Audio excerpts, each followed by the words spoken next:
이번 시간은 신경치료 후 주의사항에 대해서 안내드리는 시간을 가져보겠습니다. 우선 첫 번째로는 치료 후 나타날 수 있는 통증에 대한 부분입니다. 신경치료를 한다는 것은 치아 안쪽에 내부에 심부 조직에 있는 신경과 혈관을 포함한 치수 조직을 제거하는 과정이 이제 신경치료 과정의 일부거든요. 그렇기 때문에 사실 환자분들이 느끼시기에는 통증이 없어야 되는 거 아닌가, 신경을 제거했기 때문에 라고 느끼실 수 있지만 꼭 그렇지는 않습니다. 왜냐하면 뿌리 끝에 치근단 조직이라고 하는 부분이 있는데, 우리가 신경치료 과정에서 그 부분을 계속 건드리게 되면 이제 통증이 며칠간 나타날 수 있거든요. 그래서 치료 후에 나타나는 한 2, 3일 정도의 욱신욱신 거리는 혹은 약간 맥박성 통증은 정상적인 반응이라고 생각하시면 되겠습니다. 그래서 이제 저희가 보통 신경치료 첫날 이후에는 바로 약을 처방을 해드리거든요. 5일치 정도 진통제와 항생제를 드려서 그 통증을 조금 잡을 수 있도록 그렇게 안내를 해드리고, 신경치료 두 번째나 세 번째 그 이후 과정들은 그렇게 통증이 크게 없다고 보시면 되겠습니다. 두 번째로는 이제 식사 주의인데요.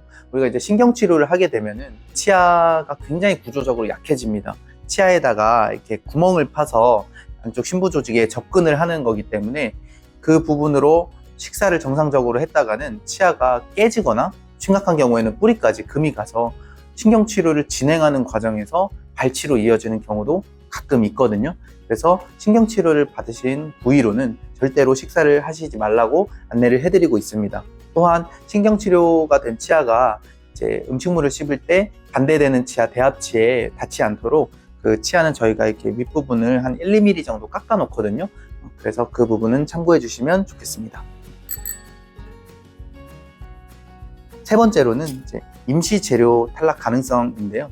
치아에다가 구멍을 팠기 때문에 그 와동이라고 하거든요. 와동을 형성했기 때문에 이제 신경치료가 끝나고 집에 귀가하실 때는 캐비톤이라고 하는 하얀색 혹은 살색 재료로 그렇게 구멍을, 와동을 막게 됩니다. 근데 이 부분이 이제 저희가 신경 써서 꾹꾹꾹꾹 다져서 메꿔 넣더라도 식사를 하다가 좀 스치거나 그렇게 되면은 집에서 임시재료가 탈락을 할 수도 있거든요. 그럴 때는 놀라지 마시고 책가로 방문해 주셔서 바로 또 다시 임시재료를 메꿔주면 되는데, 그 임시재료가 빠진 상태로 좀 오래 방치하게 되면 그 부분으로 세균이나 또 그런 것들이 들어갈 수 있고, 음식물 찌꺼기나 뭐 침이나 이런 것들이 들어가면서 신경관 안쪽까지 좀 감염이 일어날 수 있거든요. 그래서 캐비톤 탈락 시에는 바로 내원을 해주시는 게 좋습니다.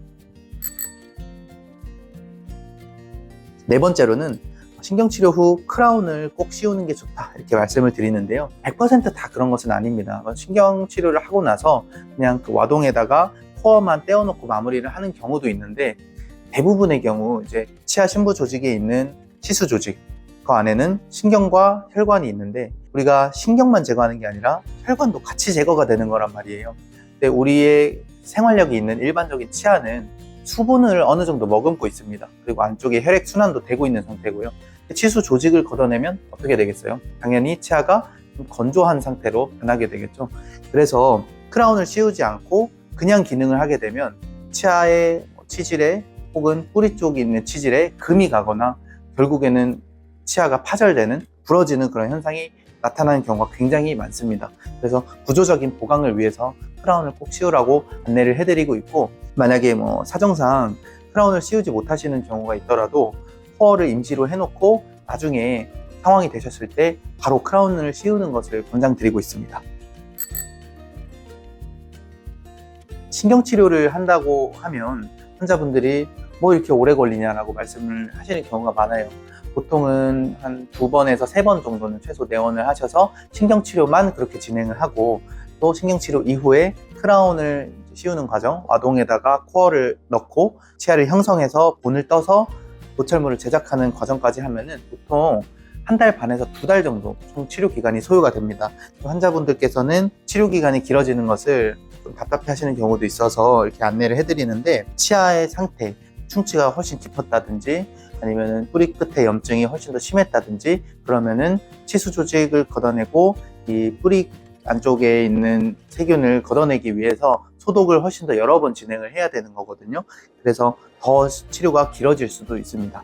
통증이 사라진다고 병원을 방문하지 않으시고 신경치료가 끝나지 않았는데 그 도중에 임의대로 병원을 내원하시지 않는 경우도 있는데 절대 그렇게 하시면 안 됩니다. 나중에 그렇게 되면 염증이 훨씬 더 심해지고 치아 상태가 나빠지면서 나중에는 발치까지 이어지는 경우가 많습니다. 저희가 뿌리 안쪽에다 넣어둔 약재가 있거든요. 수산화 칼슘이라든지 그런 약재에 의해서 뿌리가 부식되고 손상되는 경우가 생겨서 나중에는 염증이 더 심하게 번질 수 있어요. 그래서 반드시 신경치료는 한번 시작했으면 끝까지 마무리를 해주셔야 됩니다.